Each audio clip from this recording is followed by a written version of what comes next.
မင်္ဂလာပါရှင်ကျမဒီတစ်ခေါက်တင်ဆက်ပေးမယ့်အကြောင်းအရာလေးကတော့မြင့်တက်တပံမဂ္ဂဇင်း2023ခုနှစ်ဇန်နဝါရီလဖေဖော်ဝါရီလတွင်ပါရှိတဲ့ဝိညာဉ်ရေးဆောင်းပါးလေးပဲဖြစ်ပါတယ်။ဆောင်းပါးလေးရဲ့ခေါင်းစဉ်ကတော့သူတစ်ပါးကိုအထင်အမြင်မှချင်းစာရေးသူ Reverend Dr. Onenyo ရေးသားထားတာဖြစ်ပါတယ်။ Valerie Cross ရေးသားတဲ့အမျိုးသမီးတဦးရဲ့အကြောင်းကိုဝေမျှချင်ပါတယ်။အမျိုးသမီးတဦးဟာလေရင်ကွင်းတစ်ခုမှာနောက်ထပ်လေရင်တစ်စီးကိုစောင့်ဆိုင်နေတဲ့အချိန်မှာပြင်းပြင်းရှိရတဲ့လေရင်ကွင်းရှိစာအုပ်ဆိုင်မှာစာအုပ်တအုပ်ဝယ်လာရင်မုတ်တထုပ်ကိုလည်းဝယ်လာခဲ့ပါတယ်။စာအုပ်ဖတ်ရင်အပြင်းပြေစားဖို့ပါအဲ့ဒီအချိန်မှာပဲသူ့ထိုင်ကုန်ဘေးမှာအမျိုးသားတဦးကလာထိုင်ပါတယ်။သူမဟာစာဖတ်ရင်ဘေးမှာရှိတဲ့မုတ်ထုံလေးကိုနှိုက်စားပါတယ်။သူ့ဘေးနားမှာလာထိုင်တဲ့အမျိုးသားလည်းမုတ်တစ်ခုယူပြီးရင်သူလည်းတစ်ခုယူစားပါတယ်စာဖတ်ရင်မသိချင်ဟန်ဆောင်လိုက်ပါတယ်စိတ်ထဲမှာတော့မကောင်းဘူးဒီလူကအလိုက်ကန်းဆိုမသိတဲ့လူပဲလို့မှတ်ချက်ချမိပါတယ်ဒီလူနဲ့မုံထုံလေးကိုတယောက်တလက်နှိုက်စားကြတာနောက်ဆုံးတော့တစ်ခုပဲကြံပါတော့တယ်ထိုလူကကြံတဲ့မုတ်တစ်ခုကိုနှစ်ချမ်းခွဲပြီးသူမကိုတစ်ချမ်းပေးလိုက်ပြီးကြံတွက်ကိုစားလိုက်ပါတယ်ဒီလူကအတော်ရိုင်းတာပါလားနားလည်မှုမရှိတဲ့လူပဲသူကပြုံးလိုက်သေးတယ်နည်းနည်းလဲအတန်ထွက်အောင်ရဲလိုက်သေးတယ်အော်ဒီလူကယူနေတာကိုဆိုပြီးစိတ်ထဲကတွေးနေမိတယ်။အဲ့ဒီအချိန်မှာပဲလေရင်မော်တက်ဖို့ကြင်ညာတဲ့အတန်ကိုကြားလိုက်တဲ့အခါအမျိုးသမီးဟာအဲ့ဒီလူကိုလုံးဝလက်မကြည့်ပဲအထုပ်အပိုးတွေတင်ဆက်ပြီးထွက်သွားပါတယ်။လေရင်မော်ရောက်တဲ့အခါထိုင်ရမယ့်ထိုင်ကုန်ကိုရှာထိုင်ပြီးထိုင်ချလိုက်ပါတယ်။လေရင်ခပတ်ကိုပက်လိုက်ပြီးဤနောက်ဖက်လက်ဆစာအုပ်ကိုအပြစ်တက်ဖို့အိတ်ကိုနှိုက်လိုက်တဲ့အခါတုံလုံးခြောက်ချခဲ့ပါတယ်။ဘာဖြစ်လို့လဲဆိုတော့သူ့ရဲ့မုံထုံလေးကိုအိတ်ထဲကမထုတ်မိပဲစောပိုင်းကစားနေတဲ့မုံဟာသူ့ထိုင်ကုန်ဘေးမှာလာထိုင်တဲ့အမျိုးသားရဲ့မုံဖြစ်နေတယ်ဆိုတာသိသွားလို့ပဲဖြစ်ပါတယ်။အော်မရင်ကျေးတာကငါပါလား။မုတ်တခိုးကငါပဲကျေးဇူးကမ်းတာငါပဲဆိုပြီးနောင်တအကြီးကျယ်ရလိုက်ပါတယ်။ရှက်လဲအရင်ရှက်မိပါတယ်။သူတစ်ပါးကိုအထင်အမြင်မှားတာမျိုးရှိသလိုသူတစ်ပါးကကိုယ့်ကိုအထင်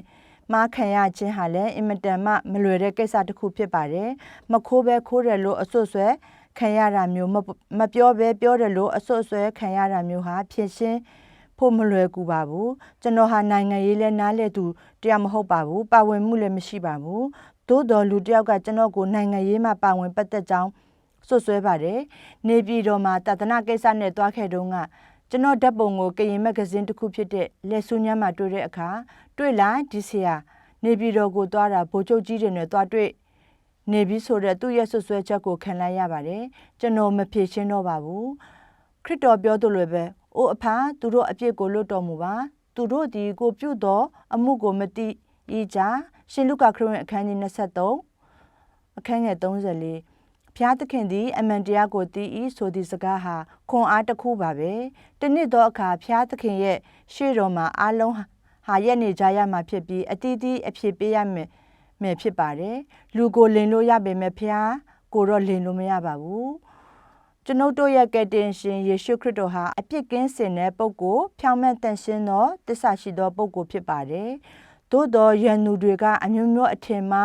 အမြင်မှားကြပြီးနောက်ဆုံးသူ့ကိုလက်ဝါးကားတိုင်တင်သက်ခဲ့ကြပါတယ်ကျွန်ုပ်တို့လူသားတွေဆိုရင်ဘာပြောစရာရှိမလဲအားနည်းချက်ဇာတိသဘောတစ္ဆာမရှိဖြောင့်မတ်တန်ရှင်းခြင်းမရှိကြဘူးဆိုတော့အထင်မှားအမြင်မှားခံရမယ်ဆိုရင်မဆန်းလာပါဘူးဒါကြောင့်ရှင်ပေါလုကအဘယ်သူကိုမျှရန်တော့မမူကြနဲ့လူအပေါင်းတို့ရှေ့မှာတင့်တယ်လျက်ပတ်သောအကျင့်ကိုကြံစီကြလော့သင်တို့သည်တတ်နိုင်သမျှအတိုင်းလူအပေါင်းတို့နှင့်အသင့်အတင့်နေကြလော့ချစ်သူတို့သူတစ်ပါးသည်သင်တို့ကိုပြစ်မှားလျင်မတုံ့ကြနဲ့အမျက်တော်ကိုအခွင့်ပေးကြလော့ကျမ်းစာလာသည်ကငါသည်အပြစ်တရားကိုစီရင်ပါ၏အပြစ်နှင့်အလျောက်ငါ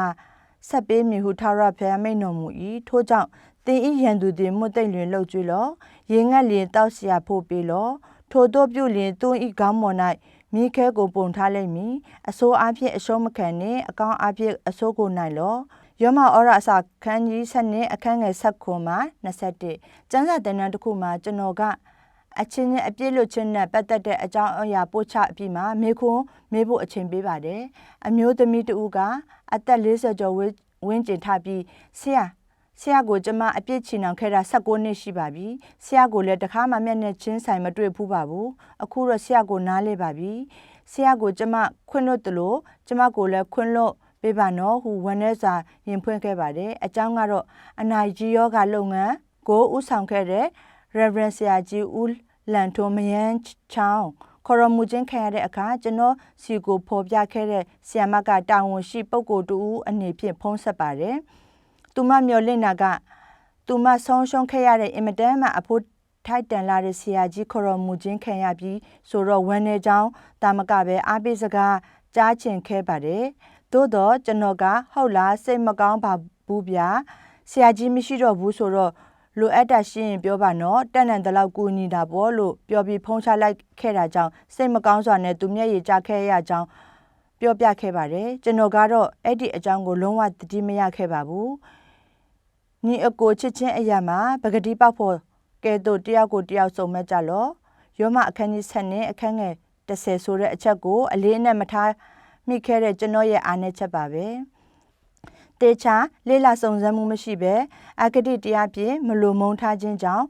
တပားသူတွေအပေါ်အထင်အမြင်မှားခြင်းများကြောင့်ကွဲပြဲခဲ့ရတဲ့နယ်အသင်းတော်အဖွဲ့များအဖွဲ့ချုပ်တွေနဲ့အသင်းတော်များစွာရှိခဲ့ပါပြီအထင်အမြင်မှားခြင်းများကြောင့်အိမ်အောင်တွေများစွာကွဲခဲ့ပါပြီ hater